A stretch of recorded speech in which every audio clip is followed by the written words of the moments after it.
व्यासपोथी पर्वत माना गांव में स्थित यहीं इसी गुफा में बैठकर वेद व्यास जी ने महाभारत की रचना की थी।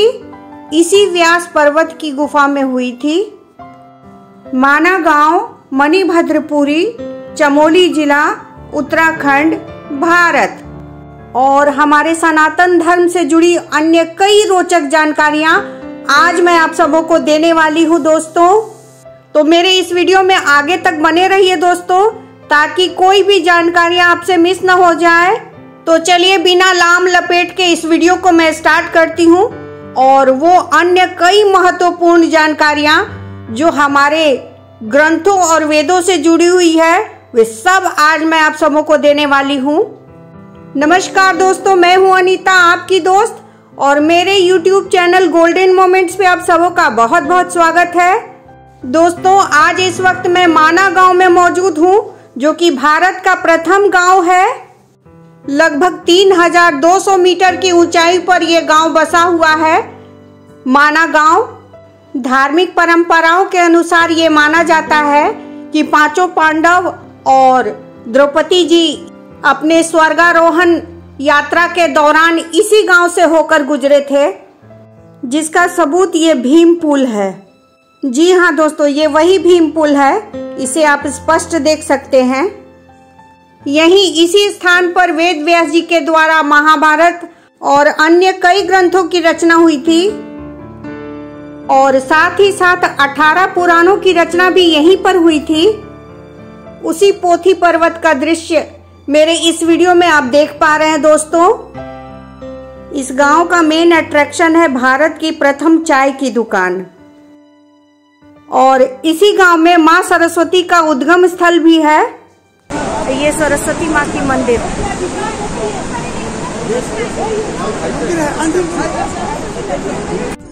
ये वेद व्यास गुफा है।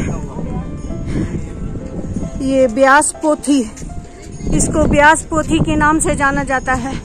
दोस्तों, आप सबों को जानकारी के लिए बता दूं कि G21 की मीटिंग भी इसी गांव में हुई थी। भारत का पहला गांव। जी हाँ दोस्तों, इसी वर्ष यानी 2024 में ही मोदी जी ने इसे भारत का पहला गांव घोषित किया है। यहाँ से 45 किलोमीटर की दूरी पर तिब्बत का बॉर्डर है। तिब्बत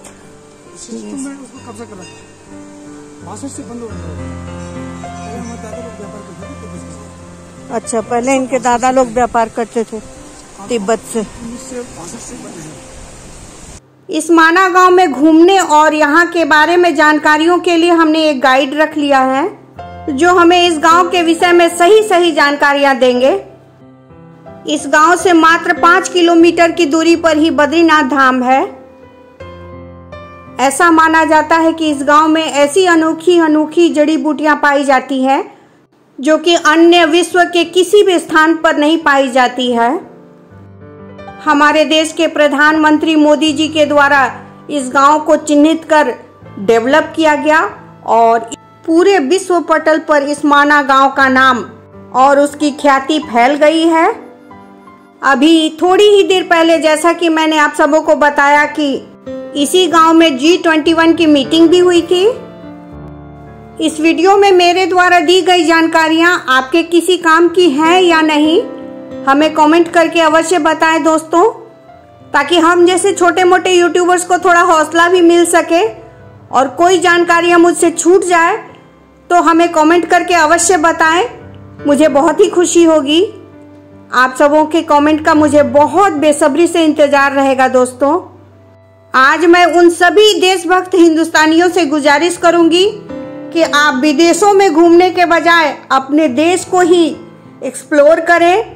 बहुत सी अच्छी और अनेकों वो अन्य सारे मुद्दे जो कि आप अपने जिंदगी में एक्सप्लोर करना चाहते हैं, अपने देश में ही खोज कर एक्सप्लोर करें और पूरी दुनिया के सामने लाएं।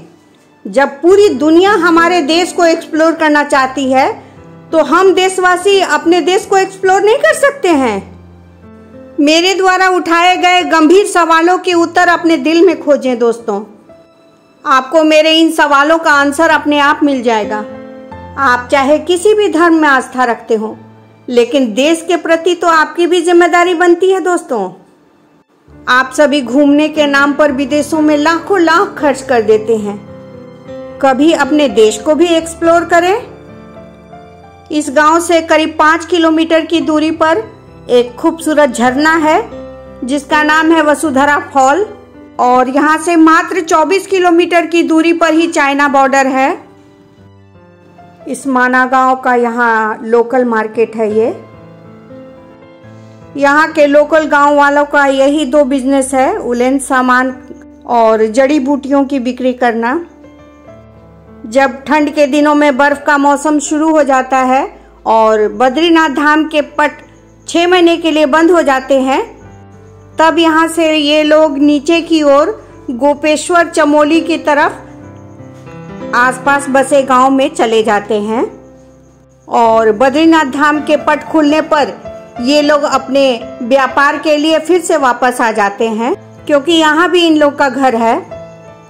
इस माना गांव को हम न जाने कितने ही नामों से जानते हैं। इसी गांव से होकर स्वर्ग का रास्ता भी जाता है, और सबूत के रूप में भीम पुल भी है, जिसे थोड़ी देर पहले मैंने आपको दिखाया ही था। इसी गांव में सरस्वती नदी का उद्गम स्थल भी है और माँ सरस्वती की मंदिर भी है। इसी गांव में वेद व्यास जी ने 18 ग्रंथ और महाभारत की रचना की थी, और अन्य कई ग्रंथों की रचना इसी गांव में हुई है।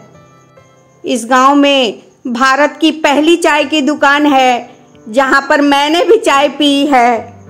देखिए दोस्तों, ये वही गुफा है, वेद व्यास जी की गुफा, जहां पर सारी वेदों, पुराणों और ग्रंथों और महाभारत की रचना इसी गुफा में हुई है। अंदर कैमरा ले जाना अलाउ नहीं है दोस्तों, इसलिए बाहर से ही दृश्य मैं आप सबों को दिखा रही हूँ। एक बार मैं अपना कैमरा घुमाकर यहाँ का 360 डिग्री व्यू दिखा देती हूँ कि कितना खूबसूरत ये स्थान है। बिल्कुल जन्नत जैसी जगह है ये। यहीं पर हमारे देश का झंडा भी लगा हुआ है, देखिए। भारत माता की जय, वंदे मातरम। तो चलिए दोस्तों, वीडियो कहीं बहुत ज्यादा लंबा न हो जाए, इसलिए आज इस वीडियो में बस इतना ही। Thanks for watching my video. मिलती हूँ अगले वीडियो में एक नए यूनिक और रेयर वीडियो के साथ। तब तक के लिए अलविदा। Bye bye friends, see you in next video. Bye bye.